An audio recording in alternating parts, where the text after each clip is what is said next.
আমরা যখন রোজা রাখি আমাদের পিপাসা হয়, আমাদের ক্ষুধা লাগে, পিপাসা হয়, আবার হাতের সামনে হয়তো পানিও আছে, আমার ক্ষুধা লাগে, হাতের সামনে হয়তো খাবারও আছে, কেউ দেখছেও না, সিসি ক্যামেরাও নেই, বদ্ধ রুমে কক্ষের মধ্যে, কিন্তু আমি রোজাদার।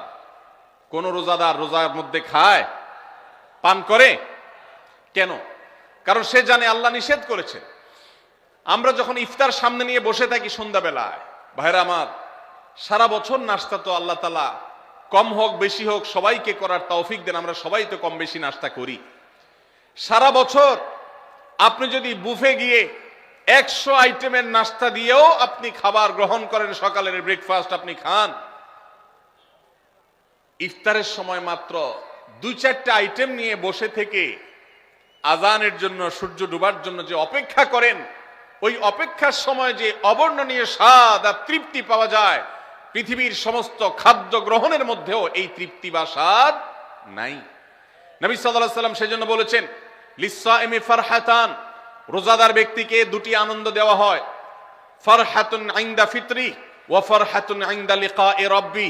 একটা আনন্দ হলো ইফতারের সময়, অবর্ণনীয়, ভাষায় প্রকাশ করবার অযোগ্য, কি ভালো লাগা কাজ করে ইফতারের জন্য আমরা বসে আছি, খাবার সামনে আছে, রকমারি শীতল শরবত সামনে আছে, রকমারি খাবারের পসরা সাজানো আছে টেবিলে, দস্তরখানে, এদিকে পেটে ক্ষুধাও আছে, কিন্তু আমরা মিনিট গুনছি, আমরা সময় দেখছি, ঘড়ির দিকে তাকিয়ে আছি, সূর্য কখন ডুববে, সূর্য ডুবেছে, আর সাথে সাথে আমরা ইফতার করছি। এই যে আল্লাহর নির্দেশের অপেক্ষা, ইসলাম রোজার মাধ্যমে আমাদেরকে সেই শিক্ষাটা দিতে চায়। রোজা আমাদের সাথে সেই কথা বলে যে দেখো, তুমি জীবনে বিরত থাকতে শিখো, গোটা পৃথিবী তোমাকে ভোগ শিখাবে, ইসলাম তোমাকে ত্যাগ শিখাবে, ইসলাম তোমাকে কন্ট্রোল করা শিখাবে। আমাদের তরুণদের চরিত্রকে নষ্ট করবার জন্য, তাদেরকে নানাভাবে উস্কানি দেওয়ার জন্য, বিনোদনের নামে, নিউজের নামে, বিজ্ঞাপনের নামে, বিভিন্ন নামে অশ্লীল নানা দৃশ্য, খোলামেলা দৃশ্য তাদের সামনে দেখানো হয়, ভোগের আহ্বান করা হয়। ইসলাম বলে, হে মুসলিম তরুণ, তোমার চোখের এরিয়ার মধ্যে কোনো পরনারী, কোন সুন্দরী নারী পড়ে গেছে, তুমি আঁচ করতে পেরেছ, সাথে সাথে তোমার দৃষ্টিকে তুমি নিয়ন্ত্রণ করো, অবনত করো। কুল্লিল মুমিনিনা ইয়াগুদ্দু মিন আবসারিহিম ওয়া ইয়াহফাযু ফুরুজাহুম। আল্লাহ বলেছেন, হে রাসূল বলে দিন ইমানদার পুরুষদেরকে, তারা যেন তাদের চোখগুলোকে নামিয়ে রাখে, তাদের সম্ভ্রমকে তারা সংরক্ষণ করে। মনে রাখবেন, যা খুশি তা করতে পারা এটা যোগ্যতা নয়। নিজেকে নিয়ন্ত্রণ করলাম, যা খুশি তা করব না, এর নাম হলো যোগ্যতা। ডায়রিয়ার রোগী ডাইরেক্ট হয়ে যায়, যা খুশি যে করে, নিজের মন যেদিকে তাকে নাচায় সেদিকে নাচে, এই লোকটা অসুস্থ মানুষের মতো। আর মুসলিম যুবক, মুসলমান মানুষ, নারী পুরুষ, সে নিজেকে নিয়ন্ত্রণ করে। আল্লাহ এটা হারাম করেছেন, আমার মন চায়, চাইলেই আমি সেটা নিতে পারি, কিন্তু আমি নেব না। আমি একটা জিনিস ধরতে পারি, আল্লাহ হারাম করেছেন, সেজন্য আমি ধরবো না। এই শিক্ষাটা রমজান আমাদেরকে দেয়। অতএব রমজানের সবচেয়ে গুরুত্বপূর্ণ আমল হলো এই 10 নম্বর আমল, সেটা হলো পাপাচার বর্জন করা।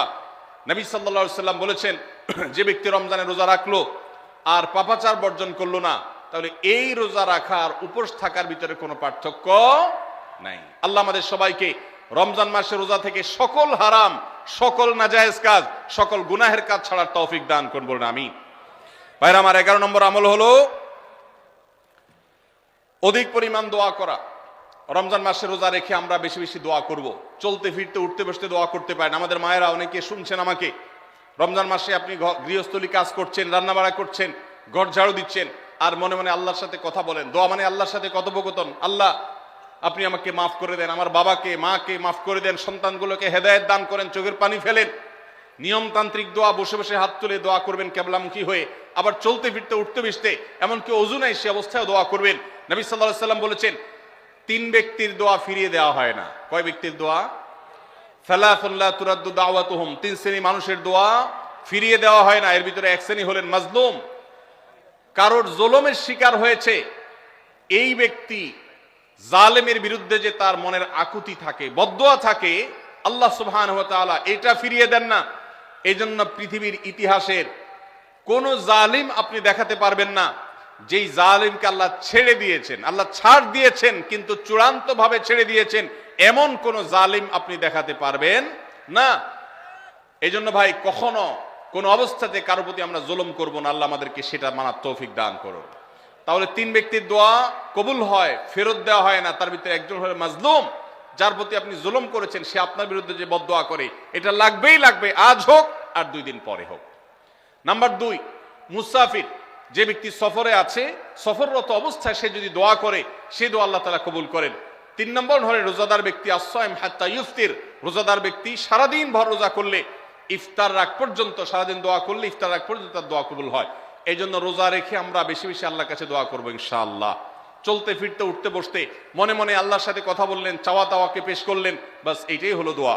এটা হলো আমাদের রমজান মাসের 11 নম্বর আমল, বেশি বেশি দোয়া করা। 12 নম্বর আমল হলো মিথ্যা এবং কাজ পরিহার করা।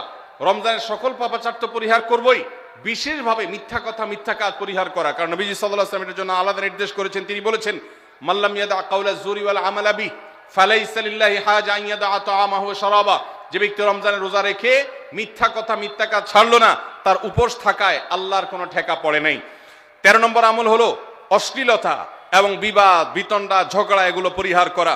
কারণ নবী করিম সাল্লাল্লাহু আলাইহি ওয়াসাল্লাম তিনি আমাদেরকে রমজান মাসে রোজা রেখে অশ্লীলতা পরিহার করতে বলেছেন। মোবাইলে হারাম জিনিস দেখলেন, টেলিভিশনে হারাম জিনিস দেখলেন, বা কোনো পত্র পত্রিকাতে খারাপ জিনিস, নিষিদ্ধ জিনিস দেখলেন, পরনারীর সৌন্দর্য দেখে আপনি হারাম স্বাদ নেয়ার চেষ্টা করলেন, তাহলে আপনার রোজার অঙ্গহানি হলো, রোজা প্রাণহানি হলো।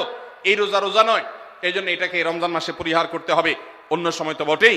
এবং সেই সাথে কেউ যদি আপনার সাথে ঝগড়া করতে আসে, নবীজি শিখাই দিয়েছেন, ফালিয়াকুল ইন্নী সায়েম, কেউ রোজা রাখা অবস্থায় ঝগড়া করতে আসলে বলবেন, ভাই আমি রোজাদার, আমি তোমার ঝগড়ার জবাব দিতে পারবো না।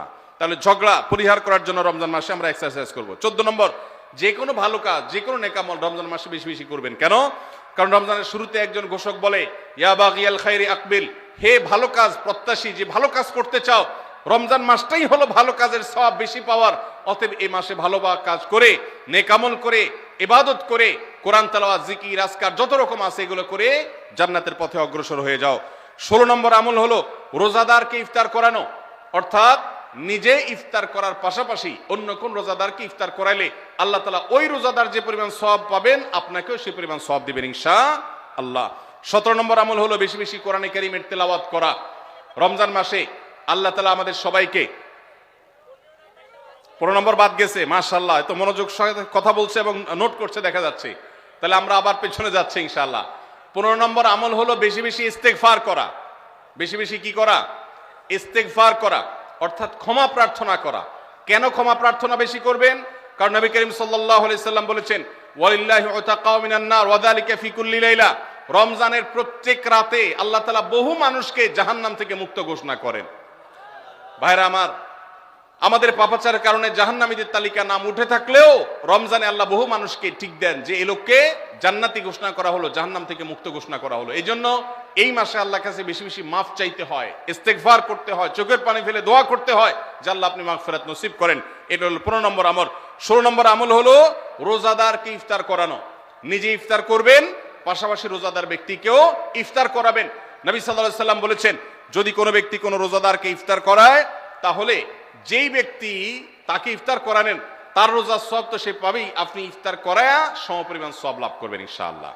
অতএব মসজিদে ইফতার দেওয়ার ব্যবস্থা করা যেতে পারে, রাস্তাঘাটে, বিশেষ করে পাবলিক পরিবহনে, এমনকি প্রাইভেট গাড়িতেও সন্ধ্যার সময়, ইফতারের সময় অনেক সময় খাবার থাকে না, তখন আপনি রাস্তায় দাঁড়িয়ে যদি সামান্য একটু খেজুর, সামান্য একটু পানি বিতরণ করতে পারেন, তাইলে সওয়াবটা পাওয়া যেতে পারে।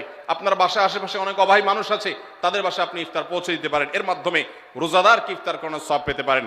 17 নম্বর আমল হলো বেশি বেশি কোরআনে কারীমের তেলাওয়াত করা। কোরআনে কারীমের তেলাওয়াত রমজান মাসে বেশি বেশি করব। কেন? কারণ হলো এই মাসটাই হলো কোরআন নাজিলের মাস। আল্লাহ তাআলা রমজান মাসে কোরআন নাজিল করেছেন। আল্লাহ বলেছেন, শাহরু রমাদান আল্লাযী উনজিলা ফীহিল কুরআন হুদাল লিন-নাস ওয়া বায়িনাতিন মিনাল হুদা ওয়াল ফুরকান। রমজান মাস এমন মাস যে মাসে আল্লাহ তাআলা কোরআন নাজিল করেছেন, এই জন্য এই মাসে বেশি বেশি রোজ কোরআন তেলাওয়াত করতে হবে। নবী করিম সাল্লাল্লাহু আলাইহি সাল্লাম বেশি বেশি রমজান মাসে কোরআন তেলাওয়াত করতেন। আমাদের পূর্বসূরি সালাফগণ কেউ কেউ রমজান মাসে অন্য সব আমল কমিয়ে দিয়ে কোরআন তেলাওয়াতটা সবচেয়ে বেশি করতেন। এই জন্য দিনে এবং রাতে বেশি বেশি করে কোরআন শুদ্ধতার সাথে সৌন্দর্যের সাথে তেলাওয়াত করব, অর্থ সহকারে বুঝে পড়ার চেষ্টাও পাশাপাশি করবো ইনশাআল্লাহ। 18 নম্বর আমল হলো কোরআন পরস্পরকে শোনাশুনি করা, বুঝে পড়া। অর্থাৎ আপনি কোরআন তেলাওয়াত করবেন, আপনার স্ত্রী শুনবে, আপনার মা শুনবে, আপনার বোন শুনবে, আবার তারা তেলাওয়াত করবে, আপনি শুনবেন। আমরা তারাবির নামাজে এক পক্ষীয় তেলাওয়াত শুনি, হাফেজ সাহেব তেলাওয়াত করেন, আমরা শুনি, কিন্তু আমরা তেলাওয়াত করে আরেকজন শুনবে, এটা হয় না। নবী সাল্লাল্লাহু আলাইহি সাল্লাম রমজান মাস আসলে জিবরিল ফেরেশতার সাথে কোরআন শোনাশুনি করতেন, জিবরিল তেলাওয়াত করতেন, নবীজি শুনতেন, আবার আমাদের নবীজি তেলাওয়াত করতেন, জিবরিল শুনতেন। এটা একটা সুন্নত। এই সুন্নতটা বিলুপ্ত হয়ে গেছে, এটা নিয়ে চর্চা নাই। এই জন্য আমরা এটা বাসা বাড়িতে নতুন করে জিন্দা করব। আল্লাহ আমাদেরকে তৌফিক দান করুন। 19 নম্বর আমল হলো দান সাদাকা বেশি বেশি করা। নবীজি সাল্লাল্লাহু আলাইহি সাল্লাম এমনিতেই প্রচুর পরিমাণ দান করতেন, কিন্তু রমজান আসলে তার দানশীলতার পরিমাণ আরো বেড়ে যেত। এই জন্য অভাবী, প্রতিবেশী, গরিব দুঃখী সবার ঘরে ঘরে আমরা আমাদের সাধ্য অনুযায়ী দান পৌঁছানোর চেষ্টা করব রমজান উপলক্ষে। এটা রমজানের 19 নম্বর স্পেশাল আমল, বিশেষ আমল। 20 নম্বর রমজানের কর্মসূচি হলো ভোর রাতে দোয়া করা। কারণ সারা বছর ভোর রাতে তাহাজ্জুদের নামাজ পড়া বা দোয়া করার সুযোগ আমাদের হয় না, কিন্তু রমজানের সাহরি খেতে তো এমনি উঠেন, অতএব এই টাইমে দোয়া কবুল হয়।